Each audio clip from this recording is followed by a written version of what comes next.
रूपनगर नाम के एक गांव में सुधा नाम की एक औरत रहती थी।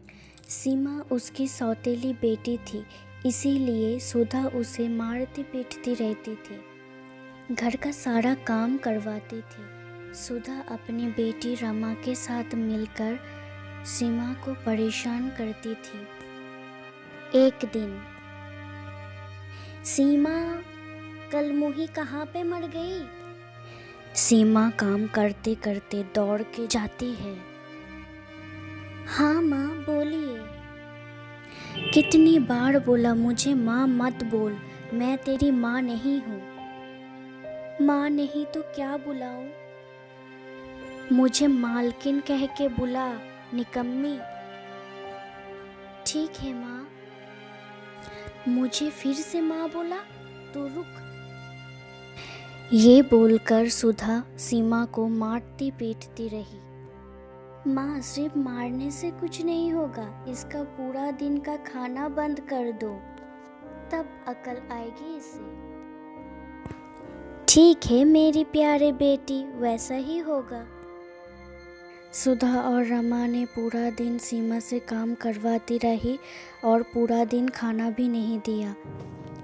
सीमा भूख से फूट फूट के रोने लगी। ऐसे ही दिन बीतती रही। सुधा की अत्याचार दिन ब दिन बढ़ती रही। एक दिन सीमा बाजार जाके सामान लेके आ। पर माँ, परवर कुछ नहीं, अभी जा, मेरे बेटी को हलवा खाने हैं। दरअसल सीमा बाहर नहीं जाना चाहती थी, इसीलिए कि बाहर बहुत तेज बारिश हो रही थी। ना चाहते हुए भी सीमा को भीगते हुए बाजार जाना पड़ा। आ गई महारानी, इतनी देर कहाँ पे थी? तुझे पता नहीं रमा का खाने का समय हो गया है? देर से आने का सजा तो तुझे मिलेगा। बोलकर सीमा को सुधा ने बहुत मारी। ऐसे ही 10 साल बीत गए।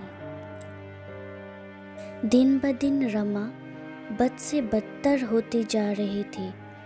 अब वो माँ की बात भी नहीं सुनती थी, उल्टा माँ से झगड़ा करती रहती थी पैसों के लिए।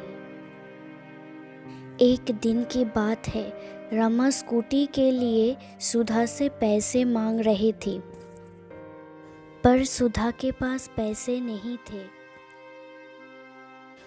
रमा, मेरी प्यारी गुड़िया, समझने की कोशिश कर, इतना पैसा नहीं है मेरे पास, कहाँ से लाऊं? चुप कर, गरीब भिखारी बुढ़िया, पैसा नहीं था तो किस लिए मुझे पैदा किया? बोलकर रमा ने सुधा को धक्का दिया और सुधा गिर जाती है, चोट भी आती है। कुछ देर बाद तब सीमा सुधा को अस्पताल लेके जाती है और अपने हाथ की अंगूठी बेच के इलाज करवाती है। सुधा अस्पताल में 3 दिन भर्ती रही, पर रमा सगी माँ को एक बार भी नहीं देखने के लिए आई। सीमा की सेवा से सुधा जल्दी से ठीक हो गई और सुधा ने रमा को हॉस्टल भेज दिया पढ़ने के लिए और सीमा के साथ हंसी खुशी जीवन व्यतीत करने लगी।